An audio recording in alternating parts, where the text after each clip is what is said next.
about people, about men not marrying at the age of like 30 or whatever, 39 or what have you.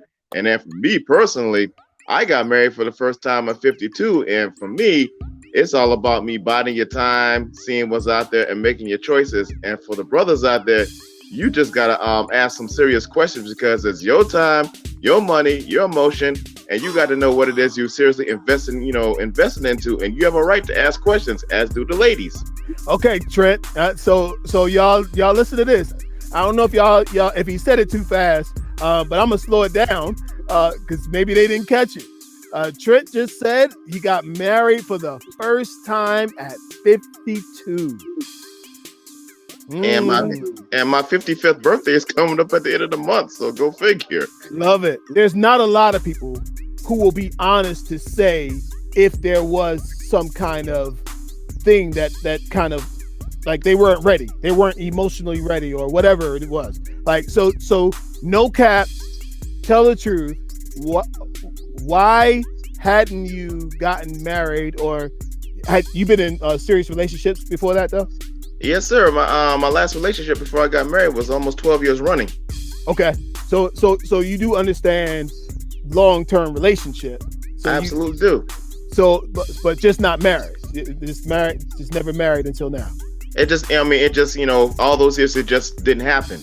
Either they just weren't the right person, or I might not have been not ready, or they might have not been ready. Whatever whatever the case might have been. But I met my wife, and you've met her, some time back, and when the time was right, we just did it. Yeah. So talk to me about the part about you not being ready. What did that look like for you? I mean, at the time, when I was going through, it could have been like, I couldn't have been. It might have been me. I might not have been the right person at that time, or they might not have been the right person. I mean, for me, it's for everybody that is willing to bide their time, see what's out there. You don't have to rush. Trust me. Yeah. I mean, your question was on age, and you can't. It's counterproductive for me, to talk about age and set deadlines around that. You just have to take your time and feel the person out. And by all means, if you're interested in this person, ask questions, because you don't want to be in a situation when you're in a relationship and wishing to God that you had asked questions. Those are just my thoughts. Mm-hmm. So how about you? Was that a factor for you? Like maybe she didn't ask questions, or like, cause what we can't ignore is that one woman got what she wanted, and another woman did not get what she wanted. Because I guarantee you, them women, they wanted a marriage. They not very many women just want to hang out with a guy for year after year after year. And for me and my wife, in which I said you have met, and for us, we did the premarital counseling. We had done all that, and we had the long talks. And me and my wife, we actually met online in 2017. That was 4 years ago. Okay. And we had the long talks, and we were serious about this. We sat ourselves down, and we this is what you're getting into. I mean, if you don't want to deal with it, you're free to move on. But we just, got to the point where we were just serious about what it is that we wanted. Mm-hmm. And these are people's feelings. This is and you have to be willing to merge your life financially, spiritually, and emotionally. There's this thing that goes on with marriage, leave to cleave, and a lot of couples, people aren't ready to do that. Leave your family, cleave to your spouse. That's what it's about. Mm-hmm, mm-hmm, mm-hmm. So tell me, which part of that were you unwilling to do before? It is for me. I just, there was just something about, the person. I mean, mm-hmm. I might have been, wanted to take that next step. Maybe they weren't at the time. It could have been them, or in some cases, it could have been me. Mm-hmm. Or my friends didn't like them for some reason. It could have been a lot of things. Red flags. And say again. Red flags. Oh, absolutely. You want me to discuss red flags? There were plenty. Matter of fact, in my last relationship, I would speak about this in the sense that it was her mother that ran the gauntlet of her existence. Regardless of what I said or what I did or all that work. Her main priority was her mother and her best friend. It's like, I don't want to be in a relationship to where I got to wonder where I fit in. Mm-hmm. I should automatically know that over some time. And if I don't fit in in a particular space, I'm walking. That's me. Good stuff. Trent, we got a question for you. I like you guys that want to drop questions. Drop your questions on the YouTube side, and so it actually I can put it up on the screen. Trent, did you never see the person you were with for 12 years as a potential wife? In reference to that question, actually, yes, I did. But looking back on the relationship now, and unfortunately, God rest her soul, she passed away 4 years ago. But in the case of my long-term relationship, there was a couple of red flags that I chose to ignore because I love this person to my soul. But looking back on it, it was a case of unrequited love in the sense that, again, her priority was her mother and her best friend. And I spent most of that relationship wondering where I would fit in. And I made a decision, after I gone through some things, not to deal with that again. I mean, I'm older now. There are certain things I do, and there's certain things I don't do. That's just my answer. Good stuff. So I guess, Shonda, the answer is possibly for 12 years as a potential wife. Did you see her? I mean, could you see her as your wife? Oh, at the time I did, but looking back on it was like a legal issue because technically, I didn't pay attention to it at the time. I wish to God I had. She was technically already married, just didn't get divorced. And that's wow. Yeah, she was with me physically, but legally she was on paper with somebody else.